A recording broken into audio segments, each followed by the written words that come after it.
नमस्कार। Shiv learning education में एक बार फिर से आपका स्वागत है। आज हम मर्यादा पुरुषोत्तम श्री रामचंद्र जी के गुणों से प्रेरणा लेते हुए एक निबंध समझेंगे, पढ़ेंगे। रामनवमी के उपलक्ष्य पर यह आपको समर्पित है। भूमिका: भारतीय इतिहास में अनेक युग प्रवर्तक, योगी, सन्यासी एवं मर्यादा पुरुषोत्तम व्यक्तित्व के धनी हुए हैं, जिनके जन्म के कारण हमारी जन्मभूमि भारत ऐसे महापुरुषों की हमेशा ऋणी रहेगी। उनके आदर्शों एवं उच्च विचारों का उपहार हम युगों युगों तक याद रखेंगे। इसी कड़ी में मर्यादा पुरुषोत्तम श्री राम का नाम प्रमुखता से लिया जा सकता है। श्री राम को भगवान तथा मर्यादा पुरुषोत्तम आदि संज्ञा ऐसे ही नहीं प्रदान की गई, बल्कि उनकी इन संज्ञाओं के पीछे युगों युगों तक प्रत्येक जनमानस के हृदय में प्रतिष्ठित उनकी छवि, आकार व गुण है, जिन्हें उन्हें द्वितीय, अनंत, असीमित बना दिया है। उन्होंने अपने व्यक्तित्व गुणों, जीवन मूल्यों एवं आदर्शों की जो श्रृंखला बनाई है, वह निसंदेह किसी भी समाज के लिए मोक्ष से कम नहीं है।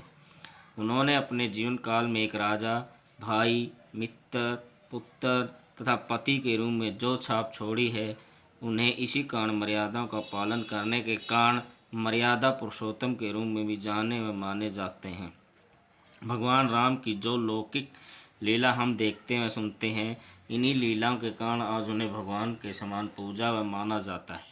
अगर हम उसके समान सत्य, अहिंसा, त्याग, तपस्या, उच्च आदर्शों एवं नैतिक कृत्यों को अपना लें तो कोई भी मनुष्य या व्यक्ति अपने आप को भगवान का दर्जा दिला सकता, अर्थात पा सकता है। जन्म: आज हम चैत्र मास की शुक्ल नवमी को एक त्यौहार के रूप में मनाते हैं, क्योंकि इसी दिन चैत्र शुक्ल नवमी तिथि को कर्क लगन में मर्यादा पुरुषोत्तम भगवान राम का जन्म हुआ था। इनके जन्म के विषय में अनेक धारणाएं प्रचलित हैं। एक स्थान पर तुलसीदास जी कहते हैं कि जब पृथ्वी पर अत्याचार व दुराचारी शक्तियों का प्रभाव बढ़ा और धर्म की हानि होने लगी, तभी एक प्रयोजन के तहत भगवान राम का पृथ्वी पर अवतरण हुआ। उनके जन्म का प्रयोजन धरती पर बढ़ रहे पाप व अधर्म को समाप्त करना था। दूसरी धारणा है कि जिस समय भगवान राम का जन्म हुआ, तभी कौशल्या का कक्ष उज्ज्वल रोशनी से भर गया। मंद मंद और सुगंधित वायु बह रही थी। गंधर्व विष्णु का गुणगान कर रहे थे और सभी देवगण आकाश से पुष्प वर्षा कर रहे थे। उसी समय भगवान विष्णु शंख, गदा, चक्र, पद्म और वनमाला सहित कौशल्या के सामने प्रकट हुए। कौशल्या भगवान विष्णु के इस रूप को लंबे समय तक निहारती रही। तभी भगवान विष्णु ने कौशल्या माता से अपने शिशु रूप में आने की विनती की। इस प्रकार से भगवान विष्णु ने अपने शिशु रुदन से संपूर्ण महल को गुंजायमान कर दिया। चारों ओर बधाइयाँ तथा आनंद का माहौल था। आखिर क्यों न हो, आज अयोध्या वासियों की वर्षों की अभिलाषा पूरी होने जा रही थी। राजा दशरथ के राम, लक्ष्मण, भरत, शत्रुघ्न जैसे 4 पुत्र रत्न प्राप्त हुए, जिन्हें पाकर वे युगों युगों तक कीर्ति स्तंभ बने रहे।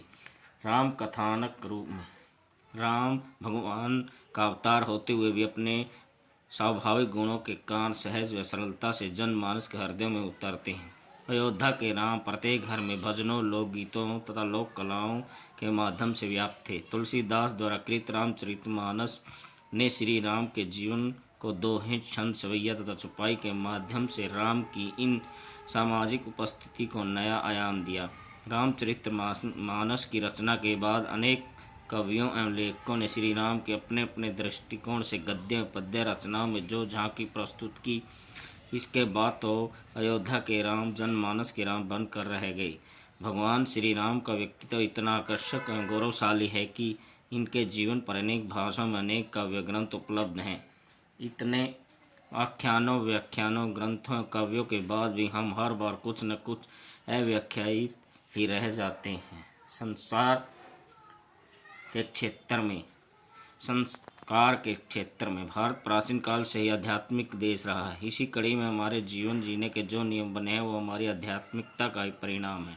कहने का अभिप्राय है कि अगर हम भौतिक युग में चरमोत्कर्ष को प्राप्त करना चाहते हैं, तो हमें अध्यात्म के माध्यम से भी आत्मोत्कर्ष को प्राप्त करना होगा।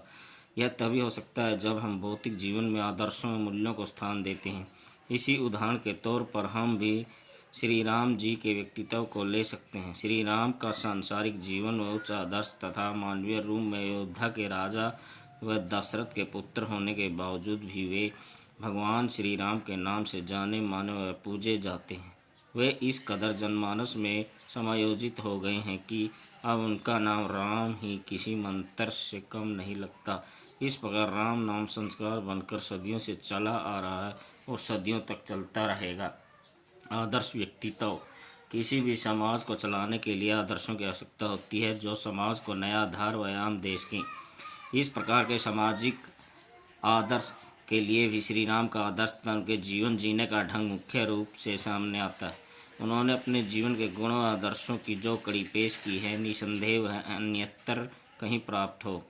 अपनों के लिए अपने सुखों को त्यागना, तपस्वी का जीवन जीने हुए रावण जैसे अहंकारी राक्षस का वध, बाली से उसके भाई सुग्रीव की रक्षा, दीन दुखियों असहाय व वानरों का साथ लेकर समाज का उद्धार का कार्य करना, सबरी तथा अहिल्या का उद्धार करना, उच्च विलासिता से संपन्न नगरी को प्राप्त करने के बाद विभीषण को सौंपना आदि उदाहरणों के माध्यम से कहा जा सकता है कि श्री राम जैसा आदर्श व्यक्तित्व किसी और सभ्यता और संस्कृति में असंभव है।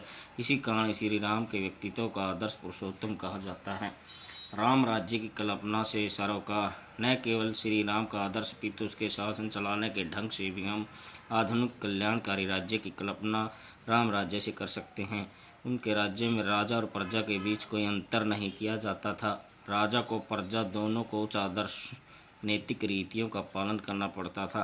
प्रजा के सुख के आगे राजा का सुख गौण था। समाज में कोई छोटा बड़ा, दीनहीन, दरिद्र तथा शोषित नहीं था। राजा प्रजा को पुत्र के समान समझता था तथा प्रजा भी राजा को पिता के समान समझती थी। राजा का मुख्य कार्य हमेशा प्रजा का कल्याण मात्र था। प्रजा की रक्षा के लिए राजा अपने भौतिक सुखों को त्याग कर कष्टों एवं कठिनाइयों का जीवन व्यतीत करता था। यही कारण है कि प्रजा भी उन्हें भगवान के समान समझती थी। आधुनिक राज्यों को श्री राम के राम राज्य से प्रेरणा लेनी चाहिए। निष्कर्ष। निसंदेह आज का युग भौतिकवाद, अव्यवस्था, ग्रह कलह तथा स्वार्थपरता का युग है। इस प्रकार के परिवेश में केवल मर्यादा पुरुषोत्तम श्री राम के व्यक्तित्व के आदर्शवादी गुण ही हमें पार लगा सकते हैं। भगवान राम की लौकिक लीला हमारे लिए प्रेरणा का काम करती है। युगों युगों तक अगर प्रत्येक जनमानस के हृदय में राम प्रतिष्ठित हों तो उसके लिए अनेक कारण उत्तरदायी होंगे। उन्होंने अपनी कलाओं, लीलाओं, उच्च आदर्शों एवं व्यक्तित्व से जो जीवन मूल्य दिए हैं, उनके इन उपहारों के लिए हम उनको युगों युगों तक याद करते रहेंगे। जब तक भारतीय सभ्यता संस्कृति रहेगी तब तक श्री रामचंद्र जी के आदर्शों का आख्यान व व्याख्यान होता रहेगा। हमारी भावी पीढ़ी उन आदर्शों और नैतिक मूल्यों से पोषण प्राप्त करती रहेगी। जय श्री राम। धन्यवाद।